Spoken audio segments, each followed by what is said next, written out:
Welcome to Giat Podcast.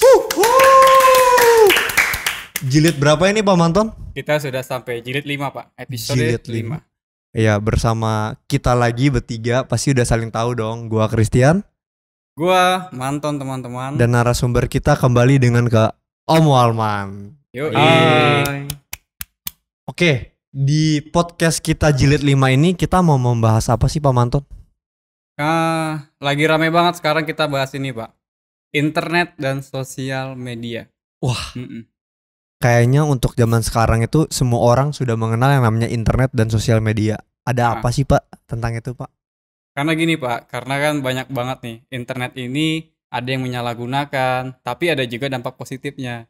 Yang kita mau bahas ini sekarang adalah di negatifnya juga sih, yang paling kita fokuskan kayaknya. Negatif dari internet dan Iya. sosial media. Iya betul. Padahal yang aku tahu Pak, banyak orang kaya dari sosial media loh. Di zaman sekarang ini banyak loh. Oh banyak yang betul Pak, yang kaya itu pembisnis Pak, Oh iya. iklaner, advertising ya kan, advertisement, itulah bahasanya. Iya. Oke, palingan kita langsung tanyakan ke Om Walman kali ya. Boleh. Om, jadi waktu zaman sekarang ini kan internet dan sosial media itu kan udah orang udah pada tahu deh Om. Tapi waktu zaman Om kira-kira udah ada atau belum sih Om internet dan sosial media? Saya kira kalau kita berbicara tentang sosial media kan itu terdiri dari dua hal. Yang pertama adalah sosial dan yang kedua adalah media. Jadi orang bersosialisasi melalui media yang ada, begitu kan? Nah, zamannya Om itu orang bersosialisasi itu hanya melalui cara-cara tertentu. Saya kira yang paling umum adalah berkomunikasi dengan tatap muka atau bertemu dengan orang-orang, apakah itu keluarga kita ataupun teman-teman kita ataupun sahabat kita. Itu ada momen-momen yang ditentukan untuk bisa ketemu dan membangun kembali persekutuan mereka, begitu. Namun kalau berbicara tentang media, saya kira pada zaman itu sudah ada media, tapi medianya tentu bukan seperti media yang sekarang. Media zaman dahulu itu, kalau boleh saya mengingat ya, yang pertama itu adalah surat. Surat itu menjadi hal yang sangat penting pada waktu itu. Jadi orang berkomunikasi itu salah satunya yang paling banyak dan paling umum itu adalah surat. Merpati nggak Om? Om tidak sempat mengenal itu mengirim pesan itu melalui surat. Tetapi yang paling banyak digunakan orang itu adalah melalui surat ini. Namun surat ini kita tidak bisa jamin berapa lama sampainya, apakah sampai atau tidak, kita tidak tahu. Tetapi memang kalau dilihat dari sisi formalnya, biasanya kalau kita ngirim surat itu melalui kantor pos, ada 3 jenis surat. Saya tidak tahu apakah anak-anak milenial sekarang masih tahu itu. Nggak ada. Udah nggak tahu Om. Nah, yang pertama itu adalah surat biasa dengan menggunakan perangko yang murah. Itu kita tidak tahu berapa lama akan sampai atau tidak. Yang kedua adalah kilat khusus. Biasanya itu lebih cepat nyampenya gitu. Terus kemudian ada lagi kilat ataupun surat tercatat. Jadi ada registrasinya. Kalau itu bisa dipantau gitu. Sedangkan kilat khusus tidak bisa dipantau. Jadi pada zaman itu memang yang paling banyak digunakan orang adalah melalui surat. Nah, bagaimana dengan di kalangan anak-anak muda milenial sekarang begitu? Apakah memang mereka bersosialisasi ya hanya ketemu-ketemu gitu doang gitu? Ada satu media pada zaman itu yang sangat saya kira trendy lah di kalangan anak-anak remaja, apalagi kepingin menjalin hubungan dengan orang lain. Zaman dahulu kan ada yang namanya majalah ataupun koran begitu. Di situ terpampang ada foto-foto orang, apakah itu perempuan, laki di berbagai kota di Indonesia. Lalu dikasih kepada mereka di situ ID. Dan nanti kalau kita mau berteman dengan mereka, kita pilih orang itu dan kita tulis ID-nya, lalu kita ngirimkan surat melalui alamat yang disediakan oleh tentu saya kira adminnya. baru kemudian mereka akan menyampaikannya. Alamat mereka itu. Itu alamat admin, bukan alamat mereka. Itu mereka hanya punya nomor ID. Jadi gitu. gini Om, kalau surat penyurat itu kan mau nggak mau kita diwajibkan mempunyai alamat lawan kita dong Om. Benar nggak sih Om? Enggak, kalau sekarang ini iya, kalau zaman itu tidak selalu. Kalau berbicara tentang ini tadi yang saya sebut ini tadi disebut dengan pihak sahabat pena. Sahabat pena. Upin Ipin.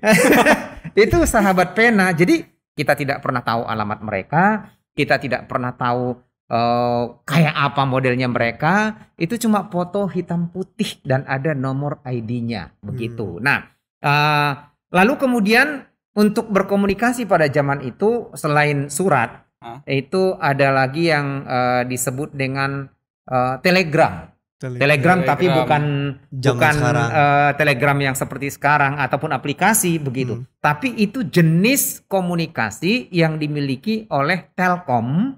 Itu jadi kalau misalnya gini, saya ada di Jakarta begitu. Lalu orang tua saya ada di Medan. Saya kan tidak bisa berkomunikasi dengan telepon karena hanya pejabat tertentu yang punya ataupun orang tertentu yang punya fasilitas itu. Jadi saya akan menuliskan di sini apa kalimat yang akan saya kirimkan, lalu itu ditelex ke Medan lalu Telkom Medan itu akan ngeprint berita itu lalu disampaikan kepada orang tua ataupun yang menjadi tujuan kita. Nah, cuma pada umumnya ini harganya mahal dan hanya untuk hal-hal yang benar-benar penting. Begitu. Nah, setelah itu kemudian berkembang, muncullah kemudian sudah ada telepon rumah yang disebut sekarang itu dengan PSTN. PSTN itu ada lokal dan interlokal. Nah, pada zaman itu ada jam-jamnya untuk harga-harga ataupun tarif telepon. Misalnya tuh dari jam 6 sore sampai jam 9 malam diskon 50%. Jam 9 malam sampai jam 5 pagi itu diskon 75%. Lalu kemudian jam 5 pagi sampai jam 9 lagi diskon 25%, begitu. Nah, biasanya orang yang mau bersosial melalui ini tadi itu disebut dengan warnet. Warnet. Warung telepon. Bukan. Wartel. Wartel. Masih ngalamin tuh. Iya. Itu wartel. Jadi biasanya berjubel nulis antri di tempat wartel itu untuk bisa nelpon. Apalagi pada zaman itu kalau misalnya ada lawan jenis yang lagi sedang di taksir, yang lagi apa gitu kan. Nah, itu digunakan sedemikian rupa gitu. Nah, lalu kemudian setelah itu sudah berkembang, lalu mulailah muncul yang disebut dengan pager. Saya masih mengingat itu dari tahun sekitar 97, 98 itu sudah muncul, bahkan Om juga punya waktu itu. Nah, pager ini kita bisa menyampaikan komunikasi, itu kita akan telepon ke operator, lalu kita kasih tahu ID kita, lalu kita kirimkan juga ke ID yang kita tuju, mereka yang akan nyampaikan. Dan itu nggak langsung kring gitu, nggak seperti itu gitu loh. Jadi ada proses gitu. Nah, yang ketiga ya. Nah, setelah kemudian ini muncul, lalu berikutnya muncul lagi dengan telepon yang bisa portable. Bisa dipindah, misalnya kita tinggal di rumah ini, kita pasang di situ, lalu kemudian ke rumah mana bisa dipasang di situ, di samping masih tetap ada Telkom yang sekarang begitu. Nah, lalu kemudian setelah itu muncullah mulai handphone. Saya kira akhir tahun 90-an itu muncullah mulai handphone, dan biasanya kan dulu itu handphonenya itu gede-gede ya, berbentuk pisang begitu, dan awalnya tidak banyak orang yang punya itu, hanya orang-orang dengan kalangan tertentu. Tapi sekarang kemudian dengan berkembangnya teknologi, maka ada handphone ini tidak bisa berfungsi dengan baik tanpa internet. Nah, jadi justru kalau kita melihat di sini, ini berjalan bersama-sama dengan munculnya media komunikasi yang begitu gencar dan banyak. Ini berjalan bersama-sama dengan internet. Karena justru dengan internet inilah maka barang-barang seperti ini itu lebih bermanfaat, begitu. Tapi kan internet sendiri sekarang ini Om, lebih banyak kan dampak negatifnya. nggak kita pungkirin juga sih, positifnya juga ada. Cuman kalau kita lihat realita ya anak zaman sekarang itu kan karena ada internet, sekarang mereka lebih kenal pornografi lebih dini. Nah, sebentar dulu sebelum kita jauh seperti ke sana. Jadi kan tadi ada wartel. Setelah selesai wartel muncul warnet. Inilah yang kemudian awalnya. Jadi orang yang tidak punya internet di rumah, nggak punya internet di kantor, itu mereka kumpul di warnet. Jadi bisa bermain game di situ, bisa berkomunikasi di situ dan lain sebagainya. Tapi saya mau garis bawahi bahwa sebenarnya kan internet itu, media sosial itu diciptakan untuk kebaikan, untuk kelancaran, untuk kemajuan dari masyarakat pada saat itu. Gitu. Kemudahan lah ya. Nah, untuk bisnis. Ya, betul. Ya, untuk bisnis, untuk berkomunikasi, untuk bersosialisasi, untuk bermacam hal yang mungkin kita butuhkan ya. Betul sih Om, aku pun menyadari banget nih Om. Aku itu wartel itu aku udah lahir tapi nggak ngerti itu apa. Tapi tahu mama sering ke wartel kayak gitu. Sampai sekarang yang apalagi di corona ini Om ya, kita dipaksa mengenal dan mengerti yang namanya internet. Bahkan mungkin kalau sebelum corona masih beberapa orang tua nggak mau ya Om ya, maksudnya ngerti biarin lah biasa aja. Tapi semenjak corona mau nggak mau orang dipaksa Om, makin mengerti semuanya, dia mau nggak mau. Dan ini kan perkembangannya pesat banget nih Om. Kita menyikapinya harus kayak gimana sih Om? Ya, saya kira gini, selalu muncul dua sisi yang berbeda. Pro kontra. Ya pro kontra. Yang jelas para ilmuwan menciptakan yang namanya internet, teknologi, yang namanya handphone, media sosial itu kan untuk memperlancar dan mempermudah kehidupan kita manusia gitu. Tetapi di sisi lain memang kalau kita tidak bisa menyikapinya dan menggunakannya secara benar, maka itu akan menjerumuskan kita. Ya, itu akan menjerumuskan kita. Kenapa demikian? Sebagai satu contoh misalnya dengan media sosialnya. Tadinya kan udah orang juga mau berkomunikasi melalui wartel, lalu kemudian melalui warnet dan segala macam. Sekarang kan kita semua orang punya handphone. Bahkan anak baru lahir tengkurap. Iya baru tengkurap, kalau lahir sekiranya belum. Baru tengkurap sudah dikasih handphone. Dan kayaknya enak juga, saya banyak mendengar cerita dari para orang tua, mereka punya anak-anak. Jadi biasanya anak itu walaupun baru 2 tahun, mereka sudah bisa membuka aplikasi-aplikasi ini. Dan yang lebih menariknya lagi adalah orang tua berkata begini, kalau tidak dikasih handphone, anaknya nggak bisa diem, nangis terus ataupun manja. Tapi ketika dikasih handphone, maka dia bisa anteng di situ karena bisa dibuka. Tapi bukan justru jadi miris kayak gitu Om? Sebenarnya miris. Kenapa miris? Yang pertama, anak seharusnya belum terpapar dengan radiasi. Sudah terpapar dengan radiasi. Yang kedua, anak seharusnya tidak bisa dipaksa untuk terfokus pada itu, gitu loh.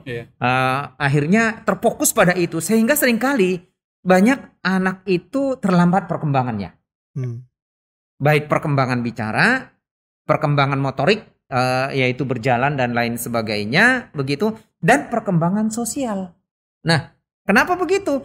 Karena perkembangan bicara ini karena tidak pernah diajak bicara. Tidak ada orang banyak yang bisa berkomunikasi dengan dia. Yang kedua, perkembangan motorik cuma di tempat tidur doang.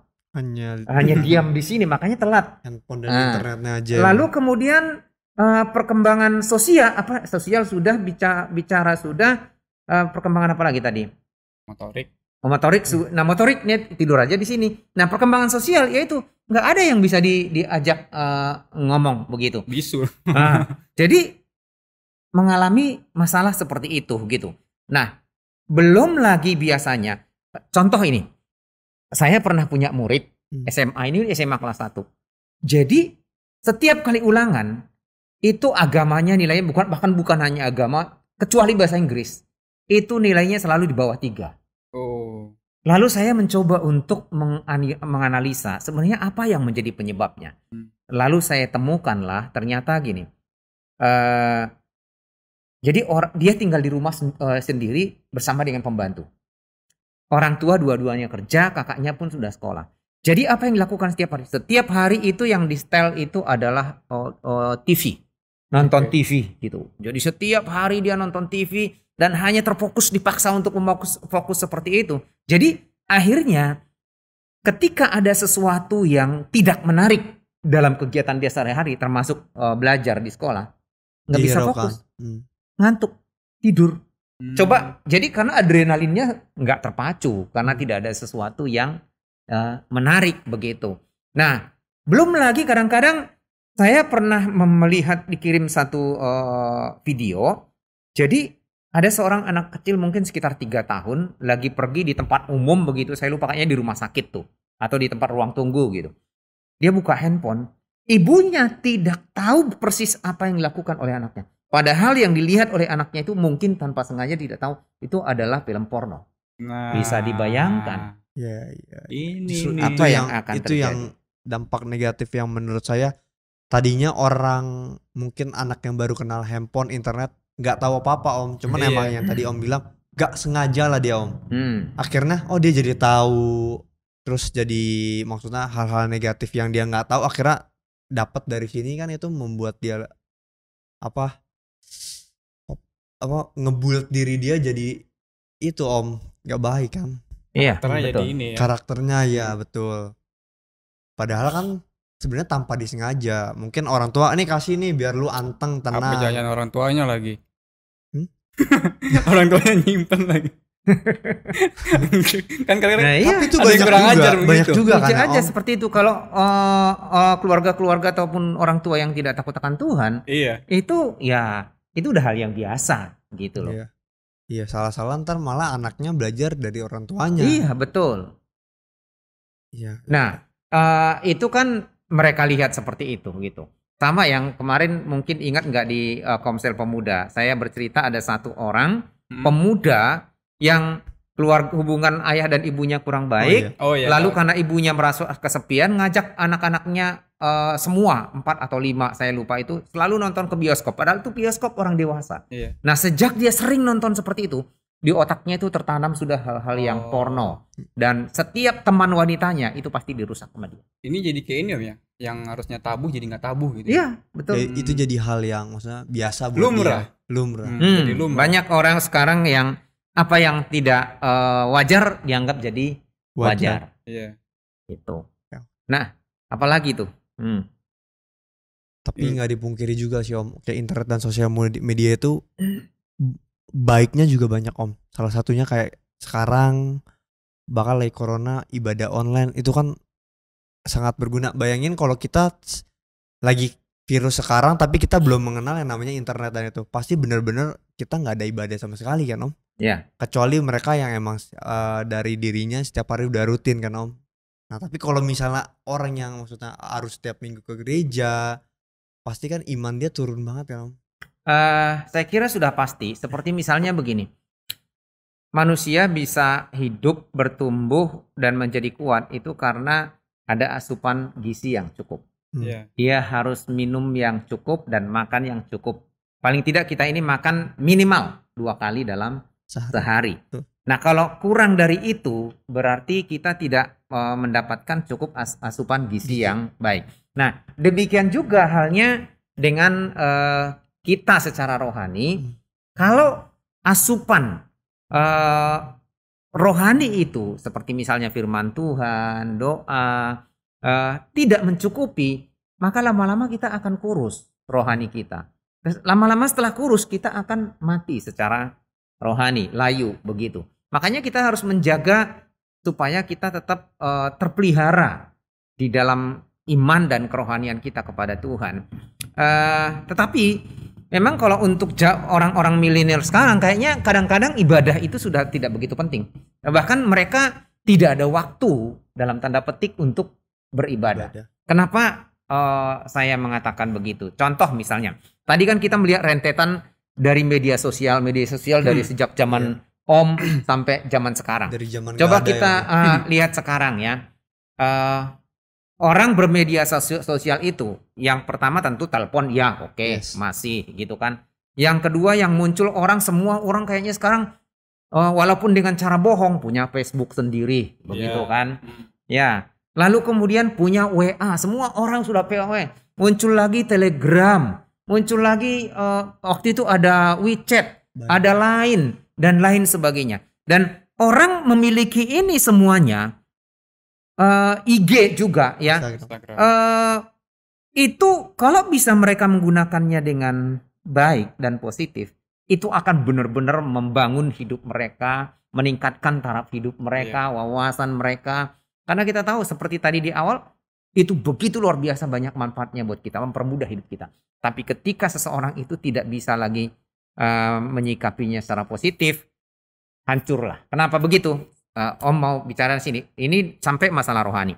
Yang pertama, ketika orang sudah keracunan dengan internet dan media sosial, berarti kan adrenalin mereka itu kalau sudah pegang ini meningkat. Dopaminnya berarti. Semangat, ya, kadar dopaminnya juga begitu. Nah, karena ada sesuatu yang mereka temukan di situ yang meningkatkan minat mereka, begitu. Nah, tapi sisi negatifnya adalah akhirnya hubungan sosial dengan orang-orang yang dekat dengan kita menjadi jauh. Makanya ada orang mengatakan yang dekat jadi jauh, yang jauh jadi dekat. Contoh misalnya gini, dalam satu rumah masing-masing sibuk dengan HP, gadgetnya mereka, entah apapun itu namanya.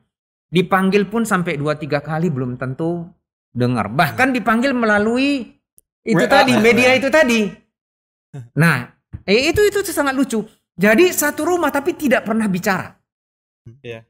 Itu sebenarnya sangat ironis. Miris itu. Miris. Sebenarnya orang tua itu menginginkan pasti tetap bisa bersosialisasi dengan anak-anaknya. Tapi anak milenial sekarang lebih suka sibuk dengan gadget mereka begitu. Nah, sudah sibuk dengan IG, sibuk dengan Facebook, sibuk dengan game, semuanya begitu. Sampai menghabiskan waktu. Pelajaran terbengkalai, tidur pun akhirnya terbatas, menjadi begadang, besok bangun sudah ngantuk. Waduh, berantakan semuanya. Belum lagi anak-anak sekarang itu kalau sudah terlalu bebas menggunakan ini, ya hal-hal yang porno. Sekarang begitu mudah orang mendapatkan wanita-wanita yang nggak dikenal, yang tidak dikenal, wanita-wanita yang menjajakan diri. Selak buluknya gimana kita nggak tahu. Iya. Waduh, kalau sekarang kalau ngeliat kayak gitu paling kacau itu Om. Nah, sekarang gini, kalau sudah memang punya respect lebih banyak kepada gadget, internet dan hal-hal duniawi, maka kehidupan rohaninya pun merosot. Ke gereja pun jadi nggak ada semangat karena di gereja tidak ada yang bisa meningkatkan adrenalinnya dan dopaminnya, begitu kan? Ya, tidak ada yang menarik di situ, hanya mendengarkan khotbah dan datang ke gereja hanya setor badan, pulang tidur. Apalagi kan di gereja ada AC begitu kan. Kalau di rumah mungkin kalau siang nggak boleh pakai AC demi untuk menghemat. Di gereja kan sambil ada AC begitu, dengerin pendeta khotbah sayup-sayup gitu. Wah, tidur sampai ngorok gitu. Tapi kalau sekarang kan udah lewat Zoom Om, tidurnya di kasur, beda.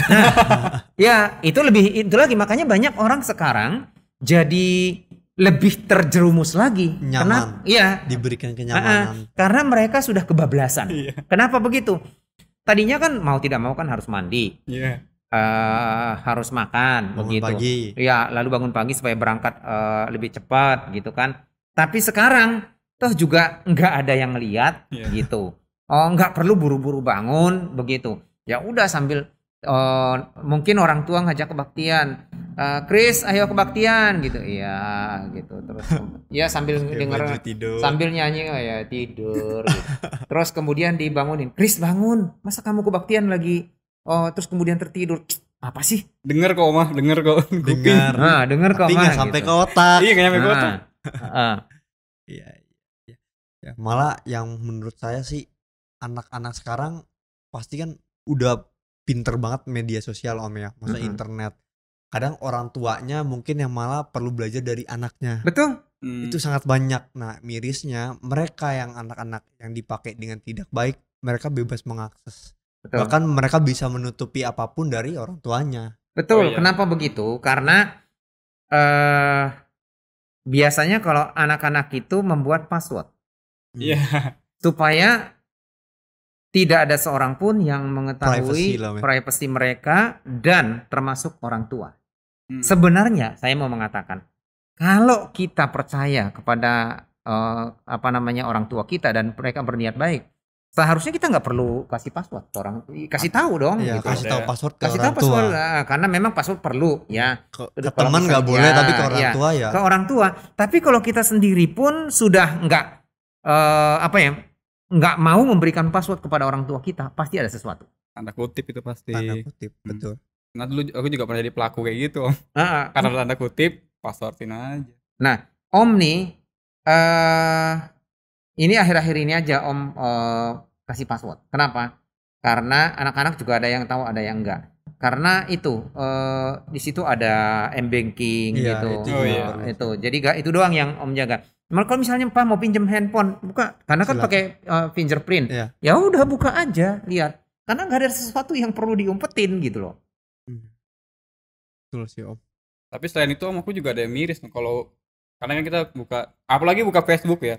Kalau kita lihat feednya itu kadang-kadang orang suka curhat loh Om.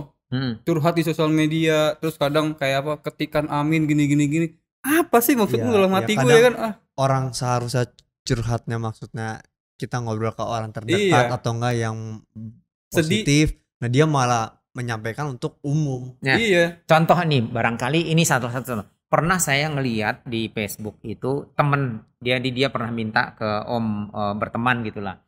Jadi rupanya dia punya hubungan dengan suaminya itu lagi nggak baik lah gitu loh. Dan termasuk mertuanya. Wah di situ dikatain macem-macem. Sampai akhirnya ada yang komentar gini. Kalau masalah pribadi, masalah keluarga, janganlah Kak cerita katanya. Ya ceritalah ke orang yang bisa dipercaya secara pribadi begitu. Nah justru kan aibnya dibukakan kepada orang lain. Ini juga salah satu orang menggunakan media sosial dengan tidak benar gitu loh. Iya. Jadinya ada ini dong Om, termasuk gangguan mental nggak sih Tom? Yang kata-katanya kan kalau orang kecandu sosial media sampai cerita-cerita gitu. Ceritanya malah ke sosial media. Ya. Atau enggak ada orang yang kecanduan like, kecanduan love-nya Instagram, kecanduan yang lain-lain gitu. Nah, saya kira apapun namanya, kalau sudah kecanduan pasti sudah ada pengaruh psikologis. Iya. Kalau sudah namanya kecanduan ya, kecuali memang masih belum kecanduan. Kita menggunakan handphone, kita menggunakan internet, kita menggunakan main game dan lain sebagainya, cuma sebatas apa yang kita perlukan.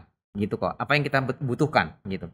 Tetapi kalau sudah berada pada posisi kecanduan apapun itu berlebihan ya. Ya, kecanduan kan berarti sudah terketerikatan. Iya. Nah, itu sudah ada pengaruh psikologisnya. Karena memang keterikatan sudah ada sugestinya juga gitu loh. Ini Om yang sering banget di internet, di YouTube, di perbincangan banyak yang bilang detox sosial media ya. Detox internet. Maksudnya itu buat misalnya uji coba sebulan tanpa. Iya. Nah, menurut aku perlu nggak sih nih Om, misalnya contoh kayak aku atau Manton, ketika kita udah mulai, kayaknya gue udah mulai kecanduan nih, udah mulai pingin terus nih, kayak gitu, keterikatan yang tadi Om bilang, kita jadi batasin waktu, sehari sejam, seminggu jadi cuman sekali main game, perlu nggak sih kayak gitu Om, untuk menghindari yang tadi itu Om? Iya, saya kira gini.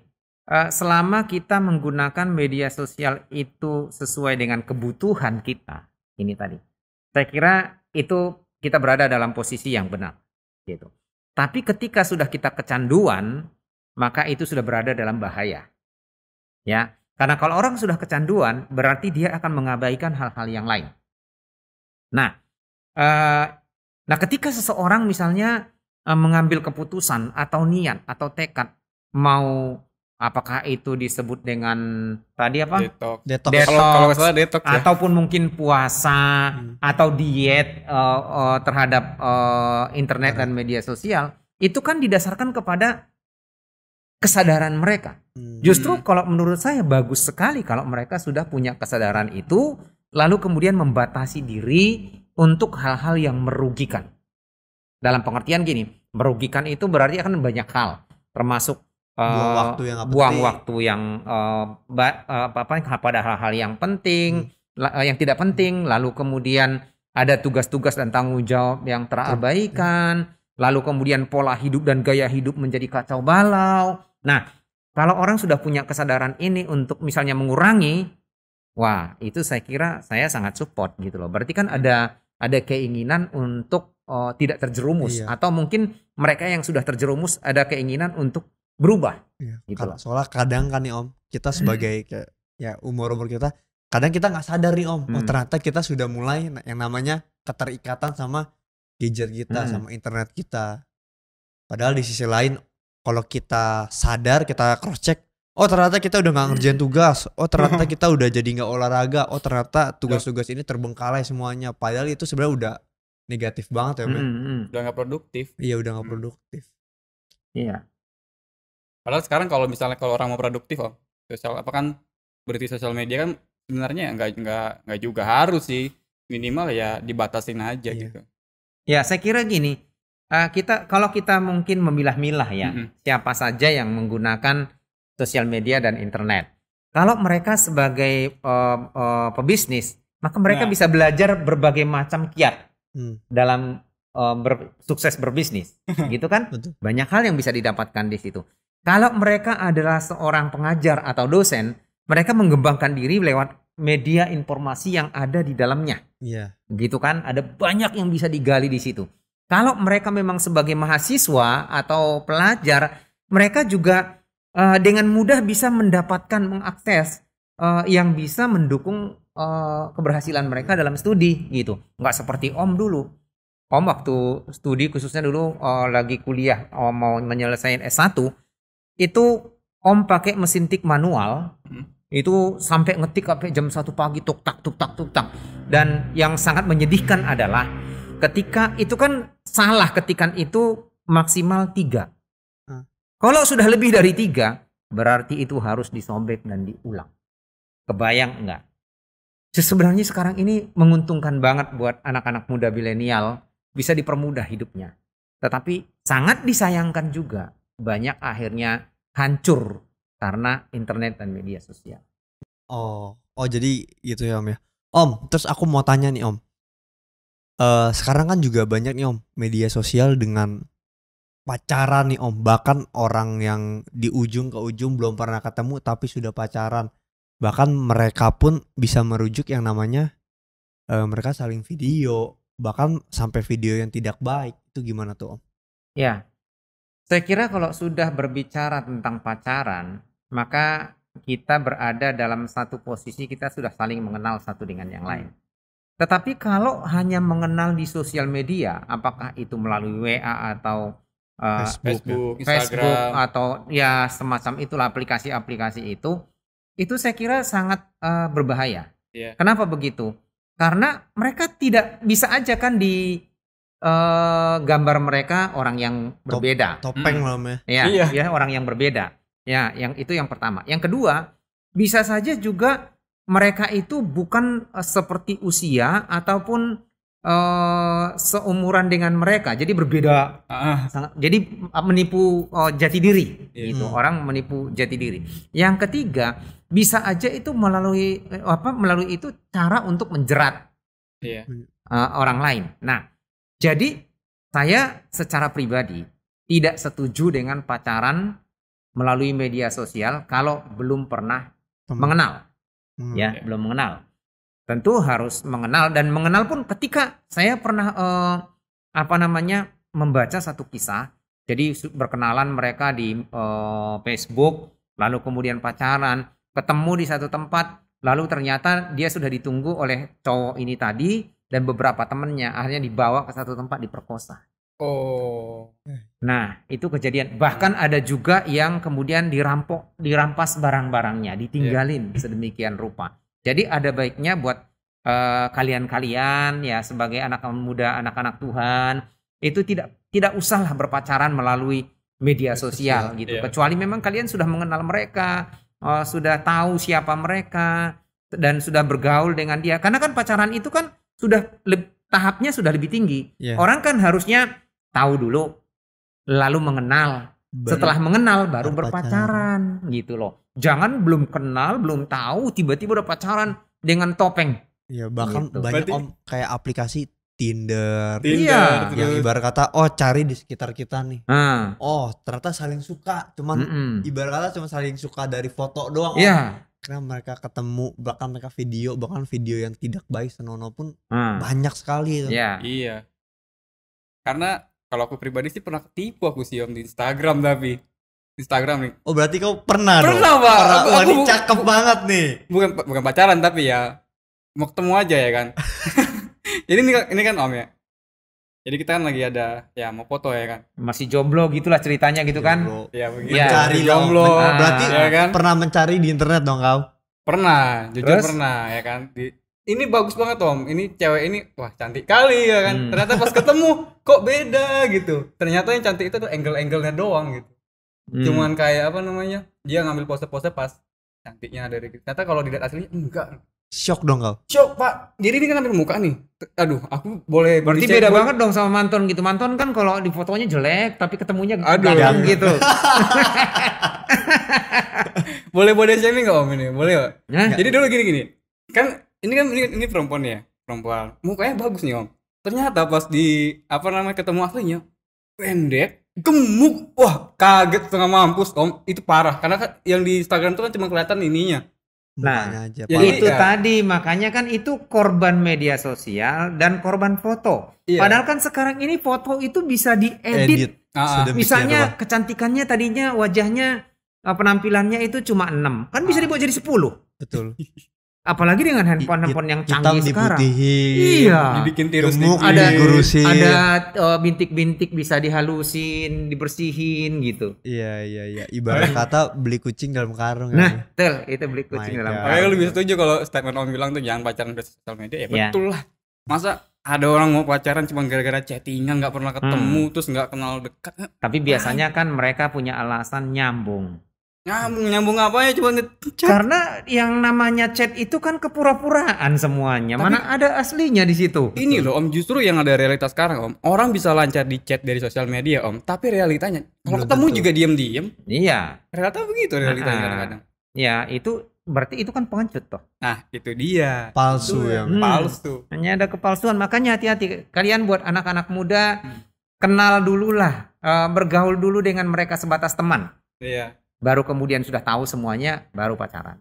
Jadi jangan cari pacar di sosial media. Apalagi nih Om, yang tadi yang masalah video nggak bagus kan. Banyak banget nih sekarang aku nggak tahu ya, nggak ngerti apa pikiran perempuan yang anak milenial apa anak apalah. Kenapa gitu mereka ini cuma Berani dari sosial media berani ngelakuin yang namanya kayak pamer ngirim badan pap, dia. apa iya. ya? Aduh, bahasanya kasar sih. Pap gitu kan, pap atau VCS kayak gitu. Apa itu PCS? Video call seks Om. Aku Hmm. pernah diajakin juga gitu di Facebook. Ngapain? Sampai ada yang aku pernah ngasih unjuk gitu ke KW ya, Pak ya. Ya aku di chat Om, nggak tahu cowok apa cewek, disuruh ngeliatin Oh, cowok itu. Aku tahu. cowok ngeliatin barangku Om. Aduh, ngapain gue nggak ada moral gue kasih tahu gitu, gituin. Wah, nggak ada akhlak. Dan yang sekarang yang aku tahu sih yang banyak Om. Mereka nggak cuma wanita sih Om ya, yang pria juga ada. Tapi itu ibarat kata mereka Homo ya? kirim dong pulsa 100.000 nanti saya foto atau video kirim ke kamu atau kita video call. Padahal hanya ibarat kata mencari kesenangan, maksudnya mencari uang tapi dengan cara yang sangat tidak baik. Hanya Ya, ibarat iya. kata 50.000, bahkan yang aku pernah dengar ada 20.000 gratis pun mau. Gratis. Iya, aku udah miris banget Om. Om sih nggak heran ya. Banyak orang Banyak. seperti itu, banyak gitu loh. Nah, apalagi anak-anak muda sekarang yang belum bisa mengontrol Iya. dirinya nafsu. gitu loh. Nah, jadi makanya hati-hati. Kalau tidak kenal, lebih baik komunikasi itu diputus. Iya. Nggak ada artinya, gitu loh. Betul. Seharusnya kita bergaul dengan orang, apakah itu melalui media sosial ataupun secara langsung. Kalau kita tahu mereka benar, Iya. mereka membangun hidup kita, mendatangkan yang baik. Tapi kalau kita sudah tahu entah bergaul apapun itu dengan sesama lelaki atau dengan beda jenis, ya kalau mereka sudah kelihatannya ingin membawa kita ke hal yang buruk, lebih baik putuskan hubungan itu. Jangan takut kehilangan teman, masih banyak yang lain gitu loh. Betul. Maksudnya janganlah cuma aktif sosial media, itu lingkungan tuh banyak orang gitu, Hmm. sosial ya kan. Firman Tuhan kan bilang, pergaulan yang buruk akan merusak kebiasaan yang kebiasaan baik. yang baik. Makanya pintar-pintarlah memilih lingkungan sosial. Betul, Om. Ya, kalau sudah mengarah hal-hal yang nggak benar, hal-hal yang porno, begitu, sudah hindarin itu berarti nggak benar. Sekarang ini kan para gay mencari mangsa. Aduh, Nah, jangan kan. Ya, para lesbi juga mencari mangsa. Mangsa. Nah, bukan hanya para lesbi, para apa namanya yang berbeda jenis itu yang sehat-sehat aja juga Banyak. mencari mangsa juga gitu loh. Nah, kalau om yang ini aku jadi pengen nyinggung ini, Om. Sekarang tuh iklan-iklan juga kurang ajar, Om. Iklan-iklan di sosial media. Iklan apaan tuh? Kayak apa namanya? Kadang-kadang ada iklan yang nampilin gambar-gambar vulgar, Ya. iklan-iklan aplikasi gay. Ya, apa habis Aduh. itu games yang maksudnya Games berbau porno. Berbau porno. Soalnya itu kenapa itu ditampilkan? Itu kan sudah sponsor. Iya, Punya sponsor jadi ya buat pebisnis kan yang punya Yang penting cuan ya, Mel. iya, yang punya aplikasi itu yang mengiklankan mereka dapat Baik. cuan gitu, dapat keuntungan, ya udah jalanin aja. Nah, sekarang kita tergantung orang yang melihatnya, tergantung orang yang menyikapinya gitu loh. Kan kalau kita yang berpikiran waras kan masih bisa sortir nih, Om. Ah. Gimana kalau misalnya kalau anak-anak yang megang yang dia sama orang tuanya udah dikasih dari SMP atau dari SD pegang HP, atau yang hal seperti itu diiklankan ke mereka gitu. Iya. Nah, ya, banyak yang seperti itu. Jadi Nah, kayak salah market ya, Pak ya. bukan antara salah market apa emang sengaja mau merusak, antara atau itu nggak sih, Pak. merusak market ya. Nah, Iya. Tapi dari tadi Om kita dampak negatif terus. Nah, makanya, tapi yang jelas ya tadi kan awalnya memang dibuka bahwa kita lebih banyak bicara Iya. tentang dampak negatif. Karena kalau kita sudah bicara tentang dampak positif, udah kita bilang banyak sekali gitu loh. Tapi apa positif kan tadi kita sudah singgung, meningkatkan pengetahuan kita, meningkatkan wawasan kita, meningkatkan keterampilan kita, meningkatkan banyak hal itu. Ya, mempermudah mempercepat hidup kita gitu loh. Tapi apakah memang benar seperti itu sekarang ini dalam pengertian masih dalam jalur yang positif? Atau justru kita berada di jalur yang negatif tadi gitu? Iya. Terus gimana, Om? Cara kita memanfaatkan kebenaran firman Tuhan di tengah-tengah kebebasan internet dan kemudahan sosial media, Om? Menurut Om nih? Saya kira firman Tuhan bilang takut akan Tuhan adalah permulaan kepandaian. Pengetahuan. Nah, takut akan Tuhan adalah permulaan pengetahuan. Sama aja. Ya. Sebenarnya sesimpel itu aja ya, Mel. Nah, iya. Jadi kalau kita takut akan Tuhan, maka kita punya hikmat. Kita punya sortir. Ya. Kita punya seleksi gitu loh. Dan tentu kalau kita takut akan Tuhan, maka kita tidak akan mau berbuat yang enggak benar. Walaupun di situ udah ada, kita bisa memilih yang baik. Ya, contoh misalnya, kenapa kok banyak banget aplikasi lain yang tidak membangun iman kita, sementara Alkitab aja kita tidak download di situ, gitu kan? Ya, kenapa kemudian kita membuka begitu banyak link-link video, tetapi video rohani kita tidak pernah mau dengerin? Bagaimana kita bisa punya pengetahuan ini tadi? Bagaimana kita bisa bertumbuh dalam iman kita? Bagaimana kita bisa punya seleksi yang baik terhadap apa yang ada yang menjadi godaan bagi kita gitu loh. Berarti itu emang harus ada kesadaran sendiri. Nah, punya kesadaran sendiri, punya kerinduan, punya komitmen. Kalau itu nggak ada, kan anak-anak sekarang itu banyak yang tidak memikirkan hal-hal yang rohani, banyak juga tidak memikirkan jangka panjang masa depan. Mereka yang penting senang sekarang. Gitu. Iya sih.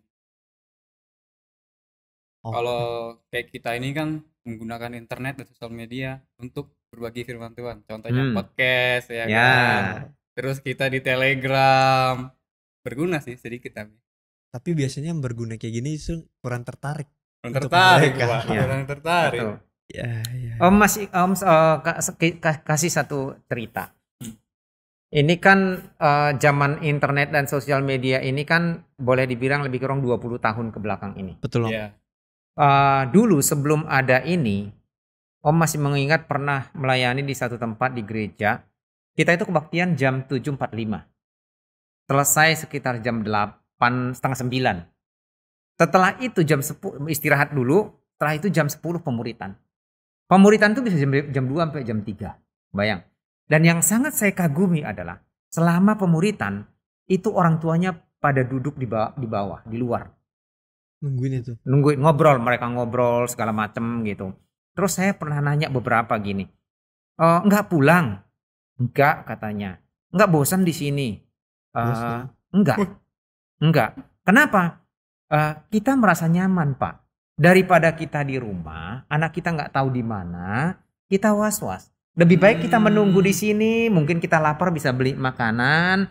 Lalu kita tungguin, kita tahu anak-anak kita sedang belajar, sedang dimuridkan. Wah, kita nyaman gitu. Nah, betapa bahagianya, tenangnya orang tua yang melihat anak-anaknya seperti itu. Ditanya, kemana Chris? Di gereja. Wow. Ya, teduh matinya. Tapi kalau kemana Chris? Nggak tahu di mana. Warnet dong. Apakah di warnet? Apakah lagi ada di klub malam atau lagi nongkrong? Ya. Nongkrong kan kita nggak tahu. Kadang juga nggak tahu anak di mana, di atas di kamar lagi main. Nggak tahu main game apa, pasti kan langsung ngapain. Iya. Walaupun di kamar dan di rumah ya. Tapi internetnya kan sangat bebas. Ya. Tapi kalau udah takut akan Tuhan, tidak mungkin. Sendiri pun, bahkan di pegunungan sekalipun, dia mampu memelihara imannya, memelihara hidupnya. Gimana kalau Bapak Christian? Apa manfaat internet sama sosial media buat Pak? Palingan kalau buat aku ini seperti yang Om bilang sih Om, ini benar-benar memudahkan banget Om. Dari kita yang biasanya kalau kayak saya ibarat kata nyales jualan, yang aku sadar nih Om ya. Kalau orang jualan dulu itu nyales itu harus datang ke pabrik-pabriknya Om. Bahkan harus panas-panasan, nunggu segala macam. Sedangkan sekarang Om, kita nggak perlu datang Om, kita hanya cari di internet. Kita udah dapat nomor teleponnya, kita bisa kontak. Sedangkan dulu itu harus dicari di buku Yellow Pack gitu ya Om ya. Iya, betul. Bahkan kalau nggak ada kita harus datengin, kita catat satu-satu. Itu menurut saya sih sangat amat berguna, sangat jauh banget gunanya sih Om. Iya. Ya sama kalau misalnya dulu orang menawarkan kartu kredit itu harus di mall-mall atau di bank. Sekarang orang udah dapat nomor handphonenya mungkin berapa banyak, udah dikontak. Tinggal kontak, mau kartu kredit. Enggak. Nah, mudah sekali gitu. Jadi sekarang tinggal kita menggunakannya untuk apa? Dengan bijak atau enggak? Nah, itu. Kalau aku sendiri sih ini Om, internet sama sosial media buatku jadi sarang data. Sarang data. Jadi aku mendukung semua anak muda, pakailah semua sosial media. Sebar kalau data kalian, biar data kalian tak ambilin semua. Nggak baik dong itu. Kenapa? Nggak baik dong. Ya itu bahasa itunya aja. Iya. Artinya pedulilah sama privasi kalian, jangan sampai cerita-cerita di sosial media gitu. Ya, kalau Om sih pesannya gini. Saya ulangin mungkin yang awal tadi. Para orang pinter, orang-orang berilmu, orang-orang cerdas menciptakan atau membuat semuanya ini, itu pasti tujuannya untuk mempermudah kehidupan kita. Mudah. Nah, namun kita harus bijak dalam menggunakannya. Jadi jangan menggunakan media sosial dan internet itu untuk hal-hal yang negatif. Yang pertama, yang menghancurkan iman kita.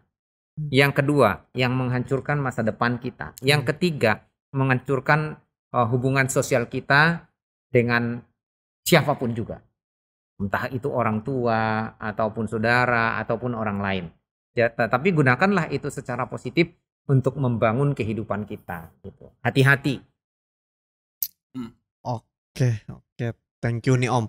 Berarti kalau yang aku simpulkan ini, pertama kita harus punya komitmen yang tadi Om bilang, takut akan Tuhan, mempunyai kesadaran, terus ingat ini semua diciptakan oleh mereka-mereka yang pinter itu untuk mempermudah kita, tapi jangan banyak orang juga yang menyalahgunakannya, jadi pakai dengan bijak sih palingan ya. Iya. Itu aja sih. Ada tambahan nggak dari Pak Manton? Kalau dari aku paling ini Pak, ingatlah kalau kalian itu hidup di dunia nyata bukan di dunia maya. Iya betul. Itu aja. Udah. Oke. Oke, palingan selesai podcast hari ini. Jangan lupa follow Instagram, Telegram, apalagi ya kita ya, YouTube ini terus. Nah semua lah pokoknya ada di nanti deskripsi. Ada di bawah sini, jangan lupa, dan thank you, God bless. Bye-bye. Bye.